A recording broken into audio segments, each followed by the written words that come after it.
into it.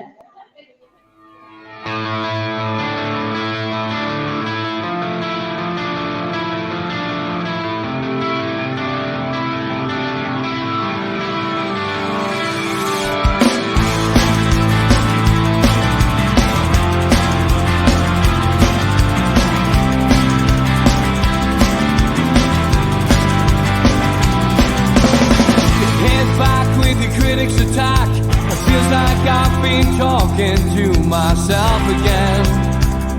But it's the only way you're ever gonna learn. You look back and it's all in the past. I'm dwelling on the thoughts I cannot say to you. If I don't say the words, then maybe it's not true.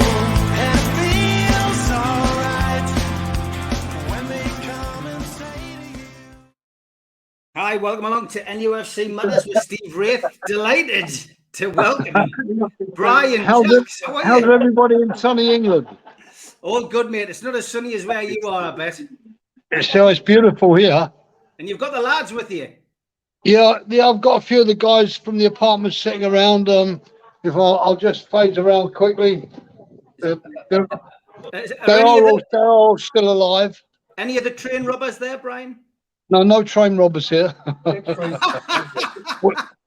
couple of bank robbers, but not train robbers. No, we've been out playing golf, so we've had a wonderful day. I played with this guy. He's a bandit. He's sitting opposite me now. His name's Tony.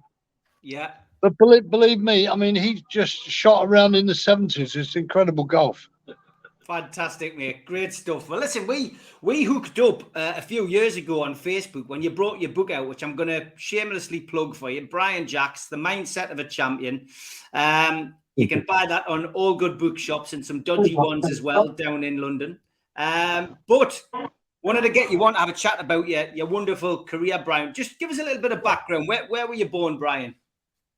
Well, I was born in Stepney in the East End of London, and we moved from there when I was about 8 years old, but I had a very bad stomach problem. I had a hiatus hernia, so I found it very, very difficult to walk and to run around until I went in to see this Professor Ian Eyre. Evidently, Professor Ian Eyre was the first person to split the Boko twins. It was I'm talking about back in the a long time ago. Yeah. But he did the operation, and it took me quite a while to get over it, but I got through it. And then started judo, and then everything went on from there, really. So how old were you when you had the operation, Brian? I was 6 when I had the first one. Mm-hmm. I cut the stomach open and went inside and stitched the inside up, and then I was 8 when I had the second one, about 2 years later. But the funny thing was, my father had done judo, and he took me to the judo club. I didn't really like it the first time I went, but then he took me to the Chelsea Town Hall, where they had the British police versus the London taxi drivers, and my dad was a taxi driver. So I sat in the audience when I was 9 years old to watch the police fight the taxi drivers. My dad was the first one on, so he walked out, and he's only 5'8". Of course, I don't know if people remember, but at that time, back in the 40s, early 50s, you had to be at least 6 foot to be a policeman. So everybody that was opposite him in the taxi drivers group were very small compared to the police, and I'm thinking as a child, my dad's going to get flattened there by this big guy. Anyway, the referee said begin, and they took 3 steps sideways, and my dad swept his feet away, and he was on the floor, and that was it. That was the end of the fight. So that got me into doing judo. A good little and always beats a big guy, doesn't he? Really? Exactly. So so that's how you got into judo. I mean, did you take it up at that age, or was it a little bit later? No, I took it up straight away then. Because if you see your dad or somebody doing very, very well and very, you get very enthusiastic, don't you? So I took it up straight away. I weren't very good. I was in a normal class with Oh, that's me there. Look, you got a picture of me there. That was when I was 14, just before I went to Japan. But I just seemed to do well in the competitions. I weren't very good on the mat, but every competition I seemed to win. So, what were you like at school? And I mean, obviously, you take up judo at that age, but were you sticking in at school? Were you an academic, Brian, or not? no, I was just mad on sports. So I just wanted. After the operation, when I knew I could actually run around and do things without having any pain in my stomach, like I had when I was a kid, I was mad on sport. I wasn't interested in academic work at all. Just sport mad. What other sports did you excel at then, as well as judo? What else? I mean, Well, you see, you weren't very good at judo to start with. Were you playing football? We no, know that you said synonymous with boxing. I was in the Southeast England rugby junior team. I was the London champion on the trampoline at one point. I just loved sports, you know. Yeah. I was no good at football. Was the worst thing. But good at rugby. Good at rugby, but no good at football. Yeah. All right. So you leave school. Any qualifications? No, I left school at the age of 15 and went directly to Japan on my 15th birthday, alone. Stayed in Japan for 2 years to learn judo. And you got some good pictures of it here. And I stayed in Japan for a couple of years. Came back when I was 17 and entered the Olympic trials in London, and won the Olympic trials, and then was asked to go back to Japan to compete in the Olympics in 1964. So what was that like? I mean, it must have been an exciting time for you, that, Brian. Well, it was very exciting, but if you can imagine that I'd already been living in Japan for 2 years before that, you know, I was very lucky because I knew I could speak Japanese, obviously, and you know, it was just a wonderful experience to be able to go backwards and forwards and speak the language as well. You know, Was it easy to learn the language? not really easy, no, but I think when you're 15 and you arrive in Japan on your own, alone. Yeah. You soon learn to speak a language, because otherwise you can't get around. And remember, it weren't very long after the war, really. I mean, it was only like 12, 14 years after the war. So the Japanese people were very inviting, they were very helpful, and I learned very quickly because none of them could speak English. It weren't a language that anybody really wanted to speak at the time. So how did you do in 1964? I had 2 fights. We were drawn into pools of 3. So there were 3 people. I got drawn with the eventual gold medalist in the first fight. The second fight, believe it or not, was with a Thai guy. And I lost to the Japanese on a decision and beat the Thai guy.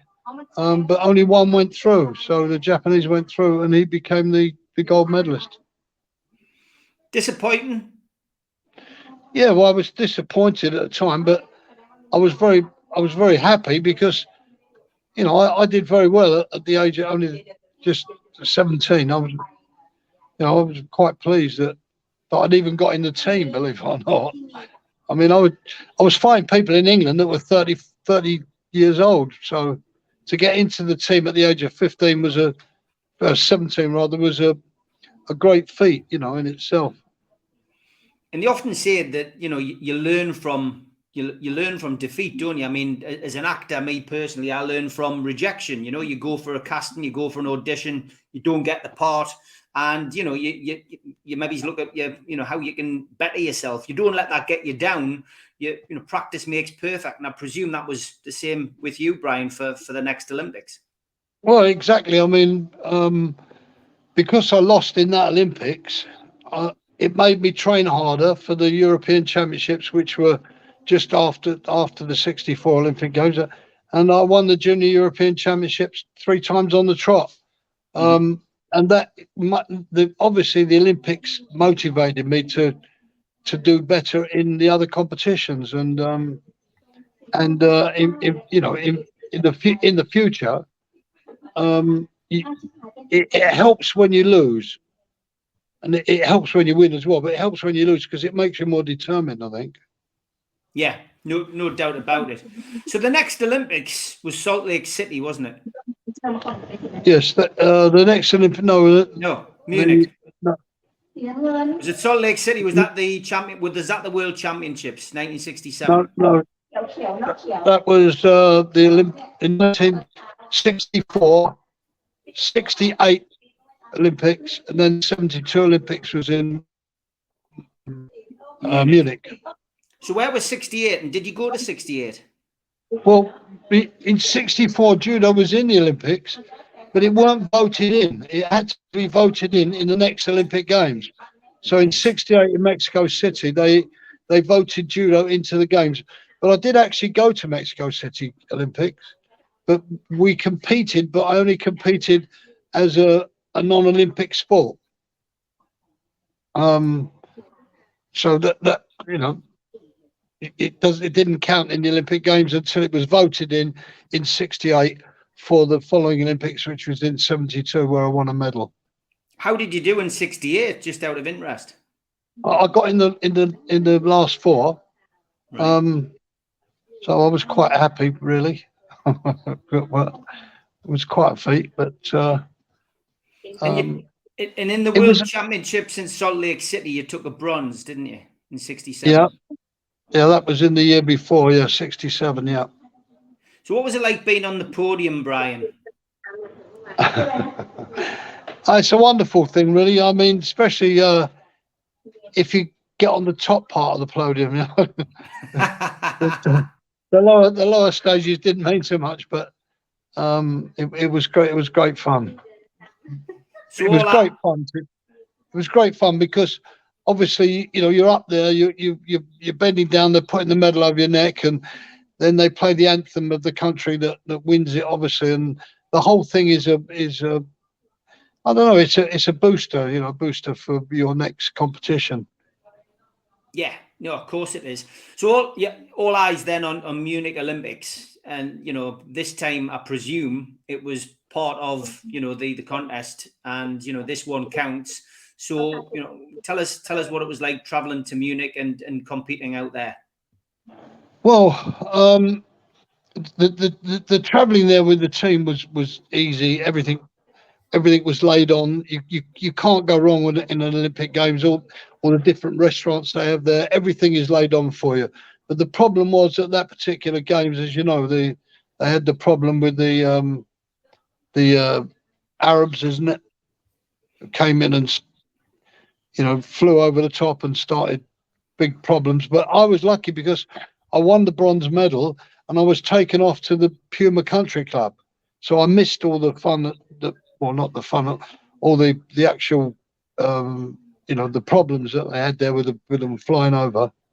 So I missed that bit, but I was lucky not to be in the village at the time. And winning the bronze, did it raise your profile back home? Was it a big thing for the sport back in 72? Did people start taking up judo? Nowadays, if you see success in the Olympics or any particular sport, kids back home start taking it up. Did it raise your profile? Yeah, obviously it did. It encouraged loads and loads of children to take part in in judo, not only as a sport but as a self-defense as well, which is where it originally came from in any case. But loads and loads of children took part, and schools took it up.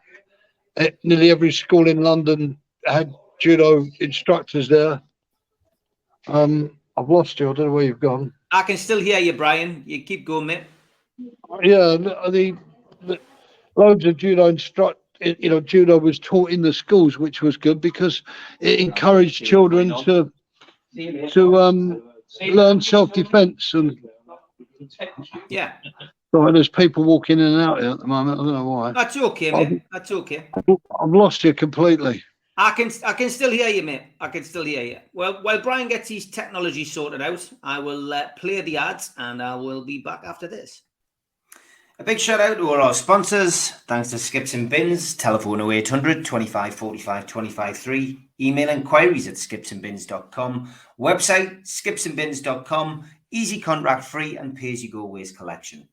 Thanks to Mr. Vicky's sauces, handmade in Cumbria. You can order them from their website, mrvickies.co.uk, or by calling 01768 210 102.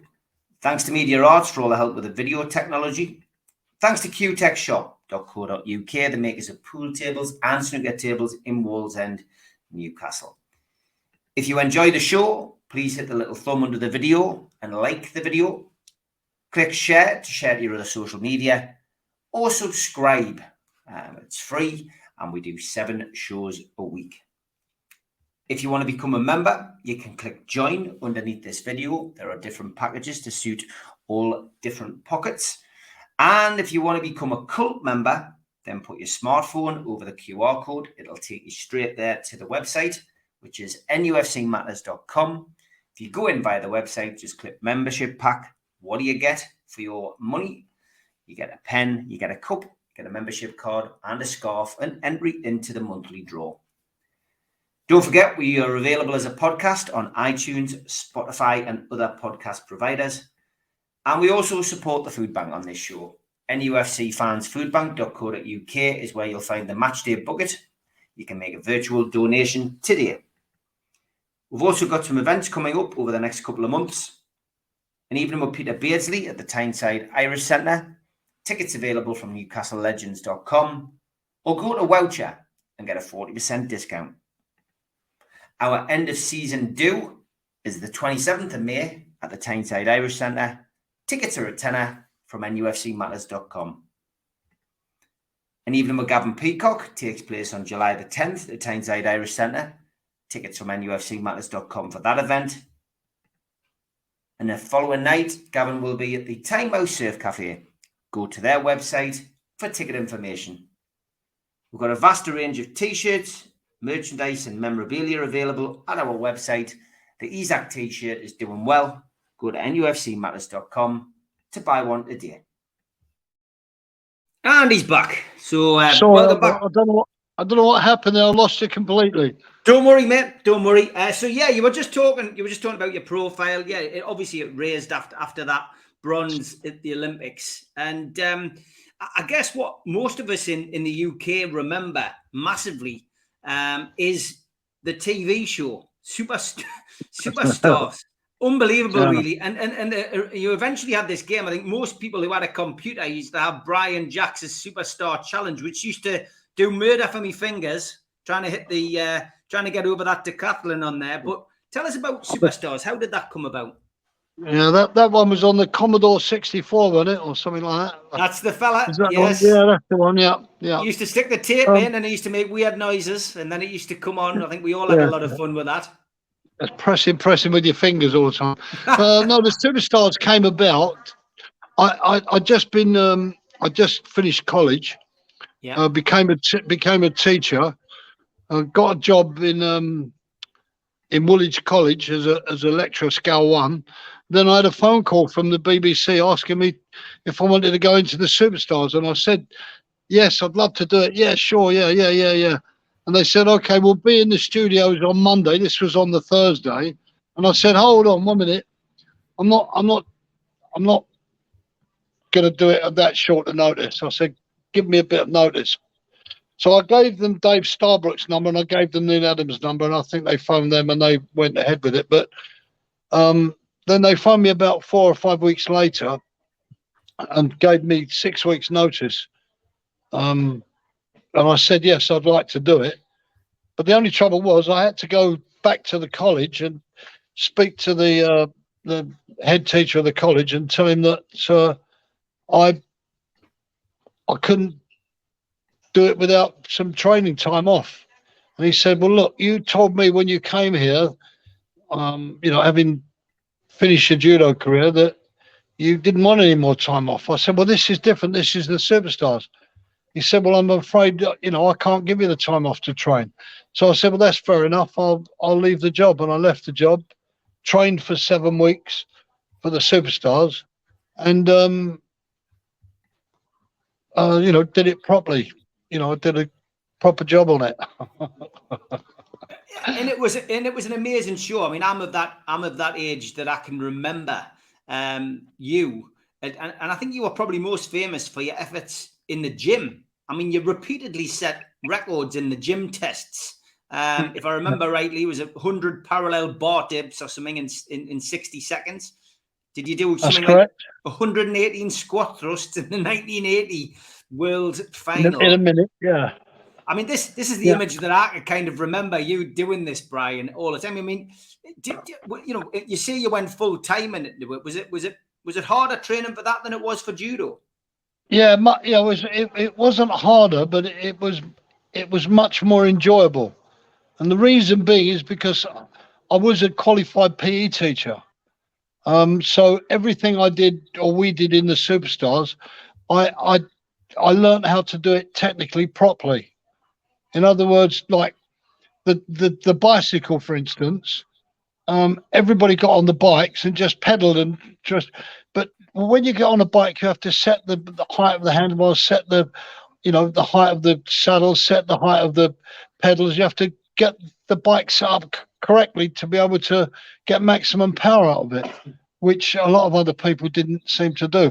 The same with the canoeing, the same with the gym tests. The parallel bars, for instance, I didn't do it in an upright position. I did it at an angle, because if you do it at an angle, it's more economical for your body. And I tried to put a lot of proper, I don't know what the word is, I don't know, technical ability behind it, rather than just go and do it. Like the squat thrust. I did the squat thrust on my fingers, on 3 or 4 fingers. Now, if you do it on the flat of your hand, you're that high. If you do it on your fingers, you become 4 inches taller. If you're taller on the floor, your legs come through much easier than they do if you're lower, nearer to the floor. So we worked everything out technically, and then had a go at the actual records, all the records, which I smashed completely. Yeah. I mean, you did. I mean, what was the hardest event? I mean, you were dominant in the weightlifting, canoeing, cycling.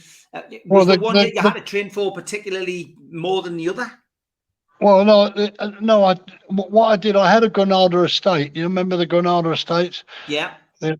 So I had 2 canoes on the top, 2 bicycles in the back, 2 or 3 of my mates with me, and I used to go training every day, and I'd get the canoe off the top. We had a half-size dustbin that we hooked onto the back of the canoe by a rope, and then I would race one of my mates or my brother across the lake, pulling the dustbin full of water, and then I'd get to the other side, and then I knew one of my other mates would get in the other canoe, and I'd race the other one back again. It's just things like that. I mean, the cycling, I'd race around the track, once around the track, change. I'd keep on the same bike, but the person I raced would change with another person that I brought along with me that would race me around, and so on. I wanted to get pushed all the time.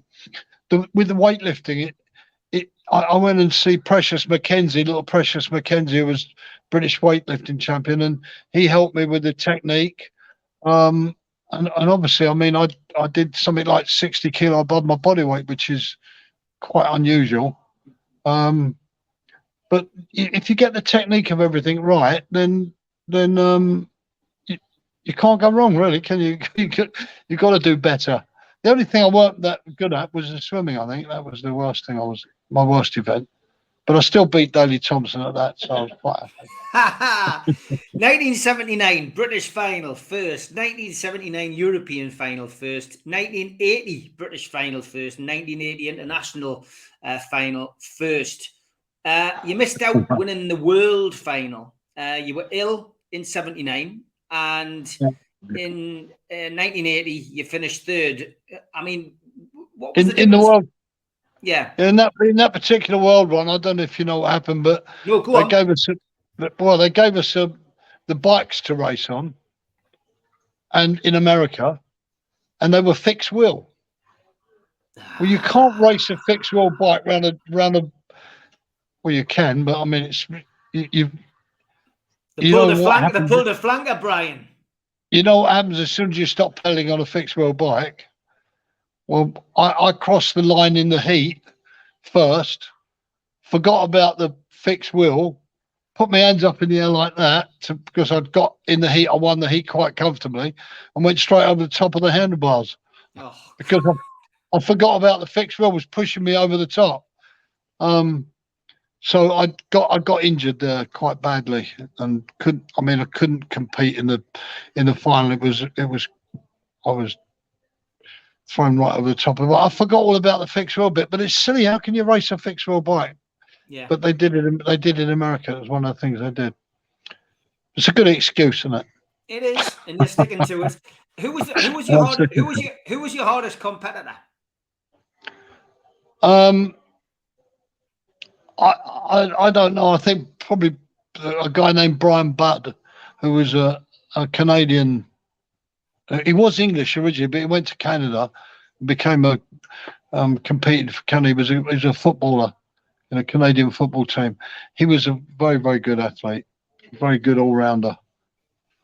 Brian Budd. If you look back through the records, you'll find he was super. Okay, so obviously the computer game, we mentioned it at the start there, Brian Jack's Superstar Challenge. How did that come about? There was that, and there was, if I get the pronunciation wrong, it's down to the Geordie accent. Brian Jack's Uchimata. Uchimata. There we go. So there was two. There was two games. There was two games. Yeah, we did some judo games and we did some superstar games. And they were quite popular. Were just good fun at the time, really. I mean, the Uchimata one was quite funny because, you know, at that time the graphics weren't as good as they are now. Obviously, the graphics are super duper now. So my wife's just passing by. She's going, say goodbye to everyone. Goodbye. So my wife's gone and left me now. Left me on my own. That's all my fault, Brian. That's dangerous. It's dangerous, especially if you're out with the lads. This could end up in carnage. No, I'm not out with the lads. I'll be out on my own later. Not taking the lads with me. Oh dear.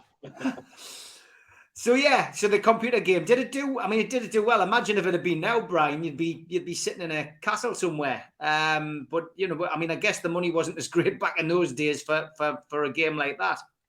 No, it didn't do that well. Not really. I mean, not compared to these most. I mean, if you look at the graphics on it for the 80s, it was quite good graphics. But if you look at the graphics then to now, it's just incredible now. It's just totally different. The whole thing is a different kettle of fish. Yeah, you've got people over here now making little garden houses with bars in, with retro games in, and it's amazing how many people have got the old retro like arcade game with your game still on it. You know, people refurnish them and get them put into the man sheds, and they're playing Brian Jack's Superstars. But if they did a new one with good graphics on it, very similar to the actual program itself, I think they would do very well, because the Superstar program in itself was a unique and unbelievable. With all the programs that's ever been done around sport, I think the Superstars was the one that everybody wanted to watch, because it was all about human beings that are good at sport competing against each other.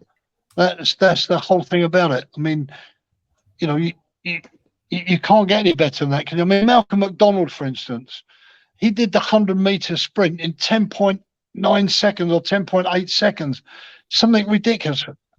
I mean, it was a ridiculous speed. And people broke records on the Superstars that were hideous.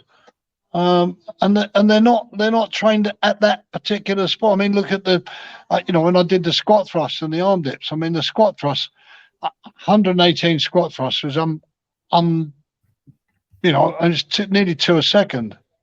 So all the records that got beaten from different people were magnificent at that time, because then they're not people that do that sport. They're not people that perform in that direction, if you can understand what I mean. Yeah. I think, we all remember Super Mac running that time up in Newcastle, where this podcast is based. We also remember another ex-Newcastle player. He's a legend up here, former manager as well, coming up his bike. Yeah. Oh, Kevin. Yes. Yeah, were you there that day? I was there that day, but I was in the other heat. He was in one heat and I was in the other heat. So he was in one heat with 10 other people and I was in the other with 10 other people. I saw him come off. I saw everything that happened, but he was such a courageous and such a great competitor, Kevin. Unbelievable competitor. He was just someone that loved to win, wanted to win. You know what I mean? He really had that passion to win. And I love that type of thing. I think it's great. Did you go head to head with Kevin or Super Mac in anything? But only with Super Mac, not with Kevin. So what happened with Super Mac? Take us through that. Oh, well, he was in the same heat as me, but I didn't compete in the 100 meters against him. I'm not silly. Did you compete against him in any? Yeah, I think we did. I think we did cycling. There's a couple of things we did together: cycling, swimming. I can't remember so many different people I competed with, but Super Mac was a good competitor. I wonder whether he did well on that, because we do a weekly show with Super Mac on a Thursday. I'm going to have to now ask him how he did in Superstars, because I mean, obviously he has mentioned the running, but he's never mentioned anything else. No, but he was very good at running. So, but that was the great thing about the program, wasn't it? If you go back over the program and think what you're saying, you saw all these people that, like me, were good at judo, but then you don't realize how good they are at other things. You saw like Malcolm McDonald. He could have been a 100-meter runner. He was so fast. And then you see who was it? Not Jody Scheckter. It was I can't remember, but one of the doing brilliant at squat thrust, and everybody excelled in different things. Yeah, there's a picture of him there on the bike. Is that Kevin? Just Malcolm. Yeah, that's Malcolm. Malcolm, yeah, Malcolm on the bike. Yeah. So fantastic. So the program though surprises me. It didn't. Did it last long? Did it just peter out? Oh, it started in 1977, 77, 78, 79, 80, 81, and finished in 82, I think. Yeah. I mean, why the short run? Was it just that things... I don't know. They did try to bring it back, and it didn't work. But I think what happens is that, I mean, for the first show I did, I got £500 entry fee. And if you win, you get £2,500 for winning first. Second place got £2,000. Third place got 1,500. But I got 2,500 less the 500 that they gave me in the first place. So I got £2,000 for winning each event. Wow. That was it. You can't believe that any of these top class footballers would even go anywhere near doing a superstar competition for that kind of money. Could you imagine trying to insure them now though, Brian? Well, they fall around the football pitch, don't they, and get thousands and thousands of pounds for it. Yeah, I can imagine. We got a lot of footballers listening tonight. There'll be footballers who will watch this, yes. I'll wind them up a bit. It will do, mate. They get money for our rope, don't they, nowadays? They get money for our rope. 100%, mate. 100%. So Superstars finishes, and you retired. You retired from judo, didn't you? But did you go on to open a fitness center and a martial arts club? No, I didn't at all. I haven't been on a judo mat for the last 24 years. Okay. Only to promote my book. That was all. Other than that, I'm not interested in judo at all at the moment. I haven't been for the last 24 years. Did you I just think fall out of love with it? No, I didn't fall out of love with judo at all. I still love judo, but I fell out of doing judo because Right. I've got so many injuries. I've got terrible back injury. Got fingers are all gone fat and knobbly. My elbows are bad. My ribs have all been broken. I've had 11 cartilage operations, all through judo, and I just don't. I'm just not interested at all in doing it ever again, Well, and haven't been I for the wasn't going to last ask you. 24 I years. wasn't going to ask you to roll around a mat with us, Brian. So don't worry about that. I did. Good, I did thank goodness judo. for that. I did judo for about 5 months. I got sick of getting thrown. I was the biggest kid in the class. I got sick of getting thrown all over the place. I think the only thing I learned was to say "Hey, Jimmy."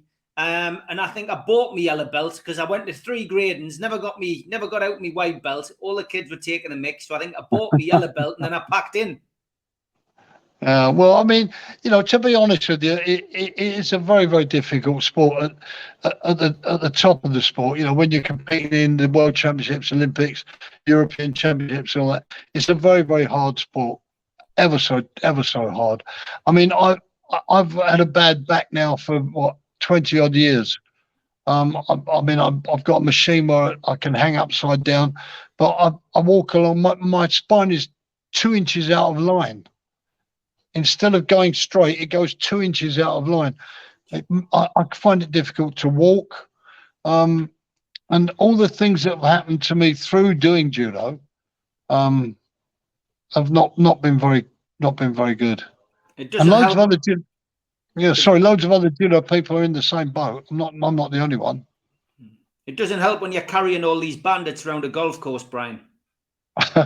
Yeah. I've got a couple of them sitting opposite me now. Right. That's why I said it. So what did you do when you retired? I didn't do anything really. I don't do anything. I'm a lazy retiree. I'd come over to Thailand to live.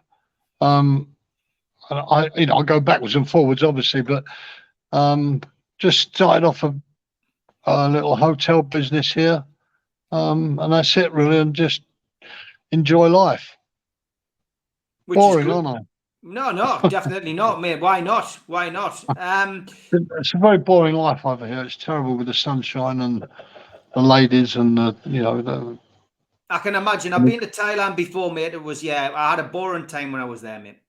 I suppose you did. I suppose you did. So Brian Jacks, The Mindset of a Champion, the book, how did that come about, mate? I don't know. I thought I'd leave a legacy for my son and my granddaughter, and I thought the best way to do it is in a book. She can read all about her granddad, and say, "Cool, I had a great granddad." That's basically it, really. I wrote the book because I do honestly believe that it's a fantastic story. I mean, the whole story of my life has been wonderful. I've had a wonderful life. I've been very, very lucky. Things that have happened to me the things that happened to me by living in Japan at the age of 15. There was loads of wonderful things that happened. It's all in the book, and it's all exciting stuff. I was very lucky. My parents pushed me into doing judo. My father was a good judo player himself, and it's just a nice story, and I think it would motivate a lot of people, and it probably has done already. The people that have read it. Yeah. Good stuff. Another program which you featured on, and which we don't have in this country anymore. If I said the words Brian Jacks, this is your life, would you remember that day? I do remember it. My son there, he was about a year old. He's 44 now, I think. So that was a long time ago, 43 years ago. How did they get you there, Brian? Can you remember the day? I can remember them getting me there because my cousin, my mother has got 11 brothers and sisters, or had 11 brothers and sisters, and my father had 8 brothers and sisters. So I've got a massive family, and it just happened the night before they caught me, there was a massive, great big family wedding going on. I went to the wedding and left there because I weren't, I was very tired. I'd been running around doing public appearances. And I went home quite early. And then, of course, the next day I was asked to go and help Brian Blessed. Because I used to do judo with him back in 1964 when he first started judo. They asked me if I'd go and help him do a little scene for the film that he was making, King of the Ape Men, is it, or whatever it was? I'm not too sure what the film was called. So Brian and I did a bit of work on the mat, and all of a sudden Eamon Andrews came in. So I didn't really have any clue what was happening, to be honest. And you keep in touch with Brian? Yes, I saw Brian last year. Had dinner with him. Went to his house, and I haven't seen him for a while. But he's still doing very, very well for his age. He's an amazing man, an absolutely amazing man, and a wonderful, wonderful person. Getting back to This Is Your Life, I guess, when you turn up with something like that, were you concerned about some of the people who might appear? Because I can imagine the people who organise it think it's a great idea to get, X, Y, and Z from your past, but nobody really knows what you're thinking. I mean, was there any surprises or on the day? No, I was very lucky, really. I was very lucky. I was expecting some unusual things, but they never matured, so I was quite lucky. They did a very good overall picture of it, really. They didn't show me up at all. I was quite lucky. Yeah, fantastic. Well, that's great. I've just found as well this photograph of Brian, because you mentioned that, so I was searching for it while we were talking. There's him, Andrew says, surprising you with a younger version of Brian Blessed there. Yeah, that's the actual day they caught me. Yeah, that's right. That's it. Fantastic. Lovely man. Fantastic. No, great stuff. Great guy, great actor. Gordon's alive and all that. So yes, from my perspective, that's it. I just want to ask you one more question about one more photograph before we finish. And this photograph, which appeared in one of the papers over here, I think it shows Brian. You can still do the dips. What was this all about? I don't know. Somebody challenged me, and I just got up and showed them what to do. But the funny thing is, I'm 70. I think I'm 77 this year. I think I am 77 this year. Yeah, but I still go out every morning. I still go out training every day. Every day. Brilliant. It's very, very unusual if I miss a day. I still keep fit every single day. I do 1 hour of exercise minimum every day, religiously, and I hope other people that, I find it very difficult to walk. I can't run, so I cycle instead. But I think it's very important to keep your body, besides mentally alert, you should keep your body physically alert all the time. I've been out today playing golf. I played with the complete bandit. I mean, the guy shot a 70 freaking ridiculous score. I mean, there's me going around, and there's me. I think I shot an 89, and there's this mate of mine that's a complete bend. I mean, I don't know why. Does it cost you some money, this, Brian? Do you want to have a look at him? Look, you can see it there. He looks dodgy. He looks dodgy. He's on the run.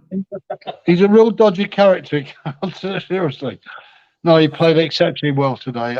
And I played on last Friday, and I went round the course. The first 9 of a small course in 3 over, and came back in 1 under. So I was quite pleased. I went out today thinking I was going to play well. Played like an idiot. But I play golf to keep fit, and I cycle to keep fit. And the moral of the thing is, for the people that are listening, I've been a fitness fanatic all my life. I love keeping fit, and I think it's very important that everybody does exercise every day. If not, then we were built to exercise. You realise that? I mean, everybody must realise that. And you should exercise. You've got to exercise. Everybody has to. Cavemen, they used to run after their food, but we do nothing now. We sit down and get waited on, don't we? We don't. Yeah, We don't do any exercise. Any tips for any tips for anybody out there who is thinking about taking up judo for the first time?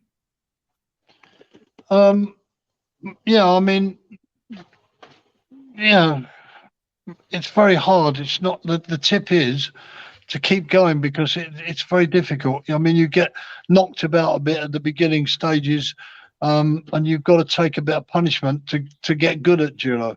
You've got to get knocked about to be able to go forward. So just persevere and go through it. It's a great sport for learning self-defense. It's a great sport for learning self-discipline. It's a great sport for keeping fit. It's just a wonderful sport all around, Great stuff. Any message for your fans back in England, Brian, because you still have many? It's lovely. Come and see me. I'm in Thailand at the moment. Come over and enjoy Just it. Don't play golf for that bloke in the background.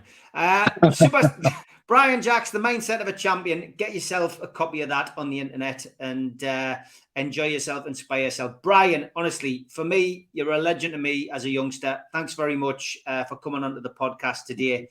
And I will pass on your best to Super Mac on a Thursday night. That's very kind of you. Thank you very much for having me. And I hope all your listeners have enjoyed the little chat tonight. Thank you.